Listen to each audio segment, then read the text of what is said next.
হরে কৃষ্ণ বন্ধুরা, রাধে রাধে। তো চলো তোমাদেরকে আলপনা দিতে দিতে কিছু কথা শেয়ার করি। এই কথাটা আমার কানে অনেকেই বলে, অনেকেই বলছে, তো সেই কথাটা শেয়ার করব।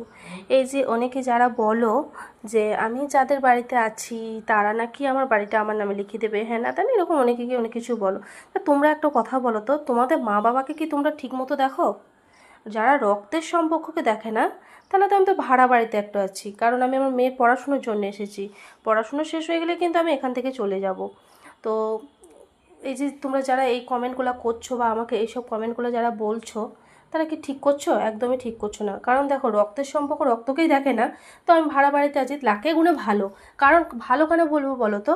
যে যার জন্মদিন হলো অঙ্কিতার জন্মদিন, ওদের বাড়িতে আমি প্রসাদ পাবো না বলে আমাদের বাড়িতে, আমাদের বাড়ি বলা ভুল, যে হতো আমি ভাড়া বাড়িতে আছি, তোমরা ভাড়া এই বাড়িটার জন্য অনেক কিছু বলছো, লিখে দেবে হ্যান ত্যান। তা তোমরা যদি ভেবে থাকো যে আমাকে লিখে দেবে, তো লিখেই দেবে। তা যাই হোক, আমি 4 বছর পর চলে যাবো, সেটা কোনো ব্যাপার নয়। আমার মেয়ের পড়াশোনার জন্য আছি।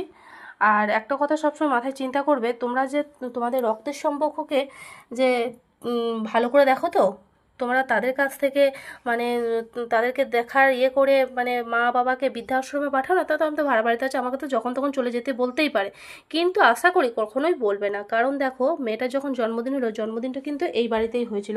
কারণ যেহেতু আমি ওদের বাড়িতে প্রসাদ পাবো না, আমার মেয়ে ওদের বাড়িতে প্রসাদ পাবে না বলে কিন্তু এই বাড়িতেই জন্মদিনটা হয়েছিল। কিন্তু সব মানুষ সমান হয় না। ব্যবহারটা কিন্তু নিজের কাছে ভালো। আমি ওদের সঙ্গে যেমন ব্যবহার করবো, ওরা কিন্তু ঠিক তেমনি আমার সঙ্গে সেরকম ব্যবহার করবে। কারণ আমি ওদের সঙ্গে আশা করি নিশ্চয়ই ভালো ব্যবহার করি, ওই জন্য কিন্তু আমার সঙ্গে ওরা ভালো ব্যবহার করে। আর আমি ভাড়া এটাকে ভাড়া বলা যায় না, কারণ আমি মাত্র 2000 টাকা ভাড়া নেই। আর 2000 টাকাতে গোটা বাড়িটা ছেড়ে দিয়েছে আমাকে, বাগানটাও ছেড়ে দিয়েছে। দেখতেই পেয়েছো তোমরা, তোমাদেরকে বাগানটাও দেখিয়েছি। কিন্তু যখন কথাবার্তাগুলো বলবে একটু সাবধানে বলবে, ঠিক আছে? তবে যাই হোক, আমার আঁকাটা কেমন হয়েছে অবশ্যই কমেন্ট করে বলে যেও। কারণ দেখো, আমি তো কোনোদিন আঁকা শিখিনি। তো আমার মায়ের দেখে দেখে আমার এগুলো শিক্ষা। আমার মা যখন বাড়িতে আলপনা দিত, মায়ের দেখে দেখে এগুলো শিখেছি, মায়ের দেখে দেখে সেলাই শিখেছি, এইরকম ব্যাপার। কিন্তু আমি কিন্তু কখনোই আঁকা শিখিনি। আর আমার ছোটোতে বিয়ে হয়ে গেছে, অনেকেই জানো। তো এই কথাগুলো বললাম, কেউ কিছু মনে করো না। দেখো, সবাইকে বলিনি, যারা যারা আমাকে বলেছো তাদেরকে বললাম, ঠিক আছে?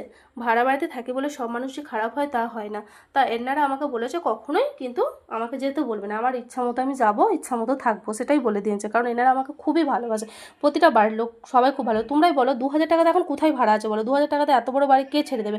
2000 টাকাতে শহর বাজারে মাত্র একটা রুম পাওয়া যাবে, তার বেশি কিন্তু পাওয়া যাবে না। কিন্তু এনারা আমার গোটা বাড়িটাই ছেড়ে দিয়েছে, এতটাই ভালোবাসে। একবার ওদের নিজের বোন, যার বাড়িতে থাকি সেই দাদার একদম নিজের বোন বললেই চলে।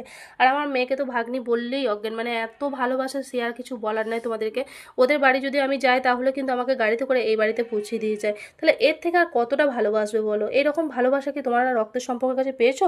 বা কোনো মানুষ